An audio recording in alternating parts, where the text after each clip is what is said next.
Cái chi phí bao nhiêu một buổi tập luyện với huấn luyện viên theo em là hợp lý và có chất lượng á? Tầm 100.000 một buổi là hợp lý. 100.000 một buổi là hợp Trở lý. xuống. Chi phí cho một buổi tập với PT bao nhiêu là hợp lý? Và có cần thiết phải tập với PT hay không? Từ 400 trở lên. Hơn 3 triệu một tháng. Nên có huấn luyện viên cá nhân.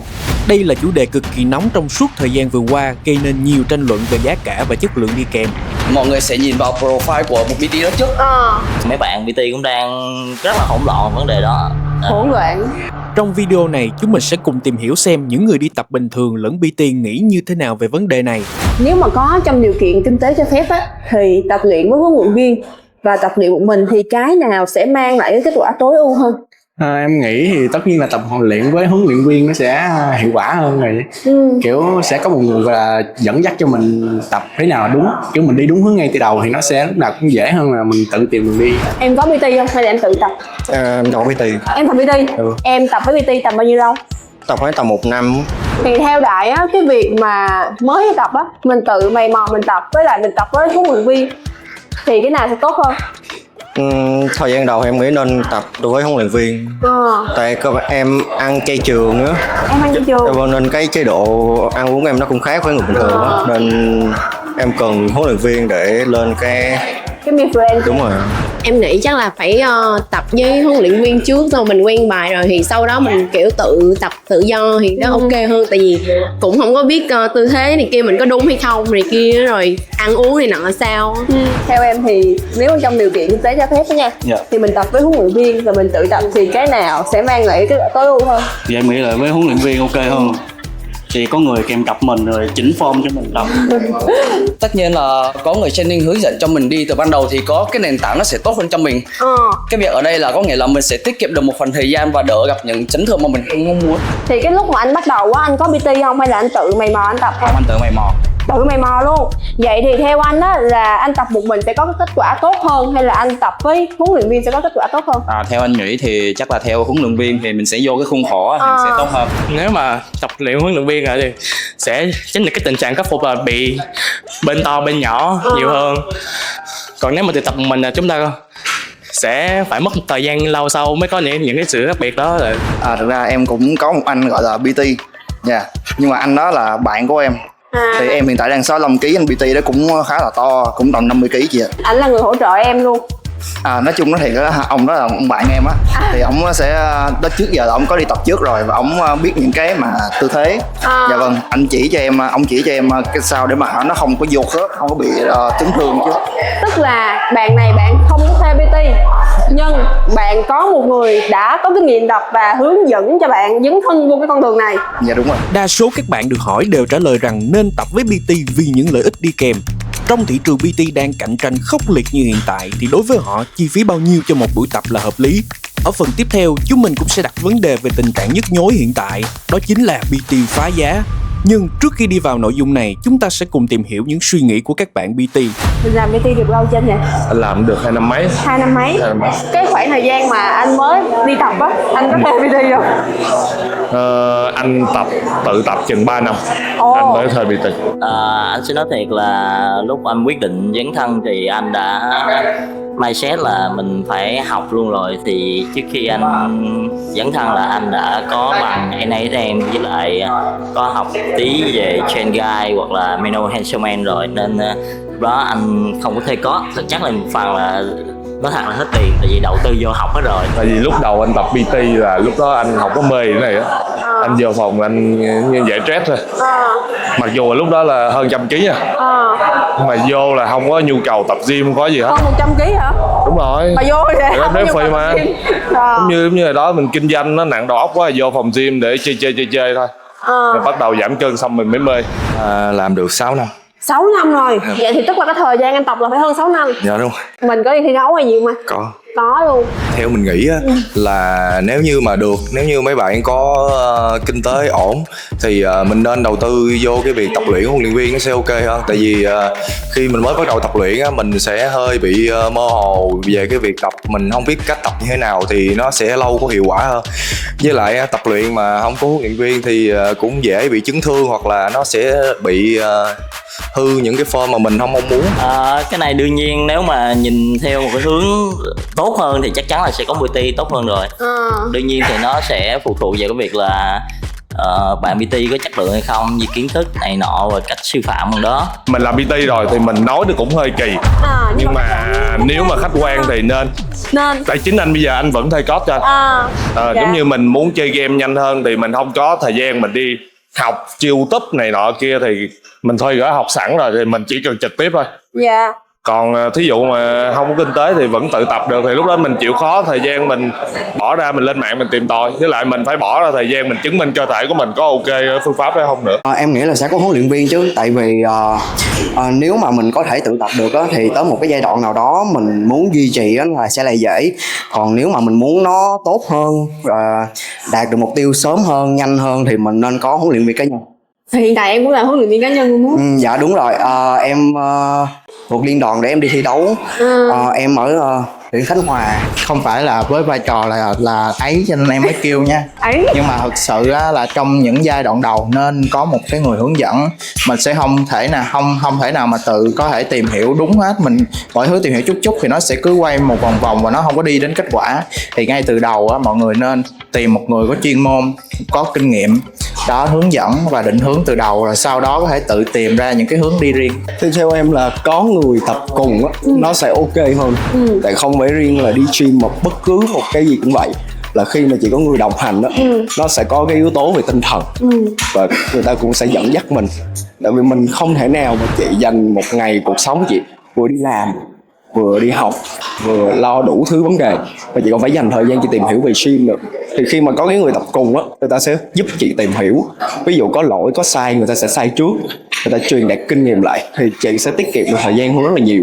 Ví dụ em tập 9 năm, nhưng mà những cái bạn mà tập đàng hoàng ok thì 4-5 năm mấy bạn cũng đẹp hơn em rất là nhiều rồi. Theo bạn, chi phí cho một buổi tập PT sẽ rơi vào khoảng bao nhiêu là xứng đáng? Và nếu cần tìm PT, bạn sẽ tìm ở đâu, dựa vào tiêu chí nào? Theo em thì chi phí từ hồi mà em mới đi gym á, là PT đã là 500.000 một giờ rồi. Thì em nghĩ bây giờ nó sẽ cùng là con số đó, nhưng mà nó sẽ lên xuống khoảng đâu đó là 20%. Trong cái biên độ dao động 20% thì giá đó hoàn toàn là có thể tìm được PT uy tín chất lượng. Tức là giá sàn của Việt đưa ra là 500.000 một tháng. Được dao động 20%. Dao động lên xuống 20%. Em có nghe ngóng thì cỡ nghe ngóng hơn 3 triệu một tháng. Hơn 3 triệu một tháng. Một buổi thì em không biết. Từ 400 trở lên. Từ 400 trở lên là em sẽ thấy hợp lý. Dạ đúng. Cá nhân em là chi phí cho một buổi PT freelance ở bên ngoài thì em tầm trung bình là 2x, tại vì mình đã bao gồm việc mình tư vấn và mình giám sát họ tập luyện. 300-400. 300-400 một buổi là hợp lý. Nếu dao động thì chắc cũng phải 200-300 hay gì đó. Thường một tuần em sẽ tập từ 4 buổi, 2 triệu tới 2,5 triệu một tháng là ok. Như em là một người lương 5 triệu. Em thấy thuê PT thì nếu mà mức giá của em thì em thấy tầm 100.000 một buổi là hợp lý. 100.000 một buổi là hợp lý. Trở xuống Trở xuống nữa. Dạ vâng, 100.000 trở xuống là hợp lý. Dạ vâng. 100.000 trở xuống. Còn nếu như mà hợp lý. những người nào mà họ có một cái tài chính nó tốt hơn, ví dụ như vài chục triệu hoặc vài trăm triệu chẳng hạn, thì họ có thể thuê một cái mức giá cao hơn để mà phù hợp cho cái nhu cầu tập gym của họ. Em thấy bây giờ dao động thì cũng rất là nhiều mức giá, nhưng mà cái nói chung là cái nghề này nó cũng khá là tế nhị á. Tại vì nói chung là thuận mua vừa bán thôi, nên là mình cảm giác là cái phí đó mình có thể trang trải này kia nọ cái kiểu á, thì mình tập thôi. Giống như không có giá rẻ hay là giá mắc gì hết á, chỉ có cái giá phù hợp với túi tiền của mình. Ví dụ như anh thì anh sẽ rơi vào rau tầm 400, 600, 700 tùy vào mục đích, rồi cái việc xa gần của việc anh phải di chuyển. Anh không để tâm đến việc đó lắm, nhưng mà thấy dạo này mấy bạn PT cũng đang rất là hỗn loạn vấn đề đó.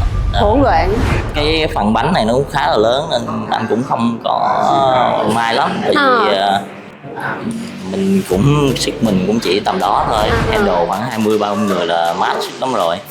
Thì anh nghĩ cái miếng bánh này rất là lớn, thì mình chia cho những bạn mà đang tập tành dần. Tại vì anh cũng từng trải qua vấn đề là mình là người vô danh rồi, mình phải cần lượng database, lượng data của khách mới. Thì khi em mới thì em phải chấp nhận cái việc là em phải lấy rẻ một xíu, tại vì em vô danh mà feedback em không có, profile em không có, thì bắt buộc em phải lấy rẻ một xíu thì cho những bạn sinh viên. thì nếu em làm tốt thì em sẽ nhận lại được feedback profile lại, rồi từ đó em mới nâng cao cái giá của em lên. Ví dụ mà mấy bạn chọn cái việc tập huấn luyện viên với một chi phí rẻ hơn thì nói chung là tiền nào của nấy thôi, chất lượng thì nó cũng phải đi đôi với giá trị, cho nên là nếu như mấy bạn muốn ok xíu thì cũng phải kiếm một cái chi phí nó cũng hơn mức tầm trung xíu, hoặc là ở mức tầm trung, chứ đừng có thấp quá thì nó sẽ không ok. Dạ, vậy thì cái mức tầm trung là bao nhiêu vậy anh? Thì mình nghĩ mức khoảng tầm từ 300 đến 350 một buổi là nó cũng sẽ tầm trung. Mỗi người nó sẽ mỗi túi tiền, chứ anh sẽ không có nói giá là bao nhiêu là hợp lý hết. Có nhiều người người ta vô người ta chỉ cần PT như vậy thôi thì người ta thấy mức giá rẻ là hợp lý. Nhưng mà có nhiều người ta cần kiếm một PT Master thì cái giá bắt buộc sẽ cao, 600, 700 tới 1 triệu một buổi là chuyện bình thường. Nên nó tùy túi tiền thôi, túi tiền mình sao thì mình mướn vậy. Thực tế ở fitness bây giờ, hoặc là riêng giá của các anh chị PT ở Waystation nói chung freelance á, thì sẽ dao động từ 250. Nội dung gây ra rất nhiều tranh cãi trong cộng đồng PT đó chính là phá giá. Nó có thể đi kèm với nhiều rủi ro tiềm ẩn cho khách hàng. Dựa theo khảo sát về tình hình chi phí tập với PT freelance hiện tại, chúng mình đã thử đặt mức giá 100.000 một buổi tập với PT để xem phản ứng của mọi người như thế nào. Không có giá nào mà rẻ như vậy đâu.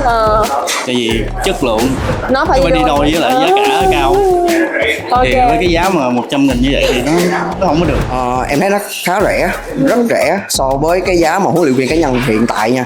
Tại vì ít nhất bây giờ là huấn luyện viên cá nhân phải dao động tầm khoảng 250, 300, 350, 400 gì đó tùy. Nhưng mà ví dụ như mà giá thấp quá này kia, hoặc là người huấn luyện viên đó chỉ muốn lấy tiền nhanh thôi á, thì có thể bị đào thải rất là nhanh. Khi các bạn mua một cái món hàng quá rẻ đi, ví dụ như mua một chai nước mà chỉ có 1-2 ngàn thì mấy bạn phải question trong đầu là cái chất lượng nó ra sao chứ. Thì là dưới giá sàn thì các bạn phải chấp nhận. Tiền nào nó của nấy.